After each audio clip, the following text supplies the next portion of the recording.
Roadways Rajasthan की lifeline है। Roadways में पिछले वर्ष हमने 875 नई बसें खरीदी थी। अब हम 550 नई बसें खरीदने की तैयारी कर रहे हैं। राजस्थान रोडवेज बड़े घाटे में है। वैसे पूरे देश में जहां भी पब्लिक सर्विस है सर, वो सब घाटे में है। जन कल्याण के लिए, जनता को फायदा पहुंचाने के लिए सरकारी बसें चलानी पड़ती है। घाटे का सौदा हो तो भी, क्योंकि आप किराए नहीं बढ़ा सकते। रोडवेज का घाटे का एक कारण है कि डीजल की रेट लगातार बढ़ रही है, लेकिन हम किराए नहीं बढ़ा सकते, क्योंकि कोरोना संकट में जब से हमारी सरकार आई है हमने कभी रोडवेज की किराए नहीं बढ़ाए। हमारी ये नीति भी नहीं है। वो तो डीजल की रेट केंद्र सरकार लगातार बढ़ाई जा रही है, गैस सिलेंडर की सब्सिडी खत्म कर रही है, गैस सिलेंडर महंगा कर दिया, पेट्रोल महंगा कर दिया, लेकिन हम नहीं कर सकते।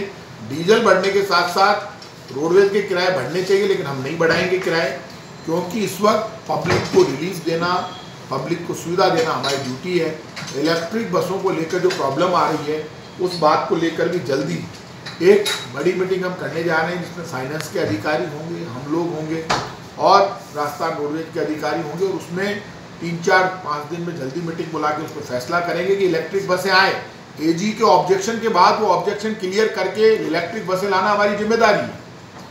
इसी कड़ी में हमने राजस्थान में नई बसें खरीदना, इलेक्ट्रिक बसें लाना और राजस्थान रोडवेज को हर रूट पर बढ़ावा देना। राजस्थान रोडवेज के जो हमारे रिटायर्ड कर्मचारी हैं, उन सब को एक शॉट में हम पैसा देना चाहते हैं एक साथ। उसकी भी हमने तैयारी की है। RTI DF फंड है, Rajasthan transport infrastructure development fund, जिसपे ज़्यादा हक हमारा है। उसमें मुख्यमंत्री जी से बात करके पैसा मिल जाए तो हम वो सारा पैसा उनको एक साथ देना चाहते हैं, जिससे हम, और आप जानते हैं कि जिससे उन लोगों को सुविधा मिल जाए और समय पर लोगों को वेतन मिल सके। 7वें वेतनमान को लेकर भी चर्चा की है।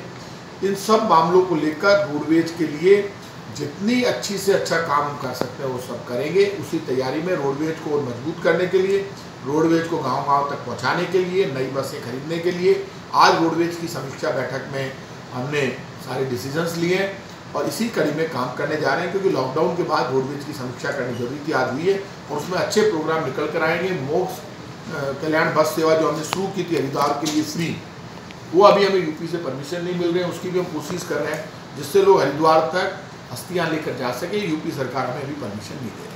कितनी तो इलेक्ट्रिक बसें अभी 50 आने की तैयारी, जो एजी के ऑब्जेक्शन के बाद रुक गई थी, वो ऑब्जेक्शन क्लियर करने के लिए फाइनेंस की और रोडवेज की मैं खुद मीटिंग रखूँगा, वो क्लियर करेंगे और वो भी जल्दी हो जाएगा। और 550 नई बसें लेने का प्रस्ताव हमने बोर्ड में लिया है और वो बसें भी हम जल्दी लाने की तैयारी है। वजह इस देश में सब जगह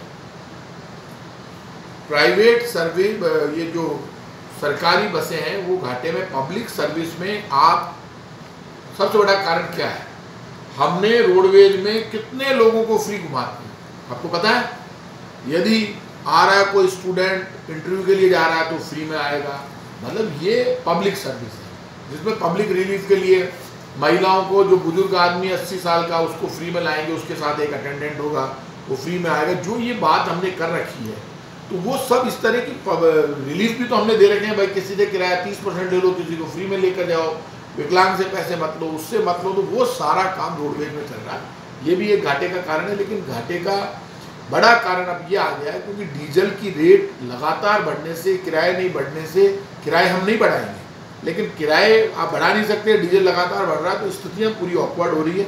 इसलिए घाटे का एक मुख्य कारण है। घाटे को कम करने के लिए हमने एक कमेटी बनाई है, जिसमें रोडवेज के सारे कर्मचारी यूनियनों के नेता हैं, CMDO, सब के सुझाव हम ले रहे हैं और उसकी हम कोशिश कर रहे हैं। आज हमने पेमेंट की भी प्रायोरिटी तय करने की कोशिश की। फर्स्ट में प्रायोरिटी आप तनख्वाह दो, हम पेमेंट भी करते हैं हर महीने, और नाराजगी भी सहन करें तो हम तो पेमेंट तो सरकार ही कर रही है ना।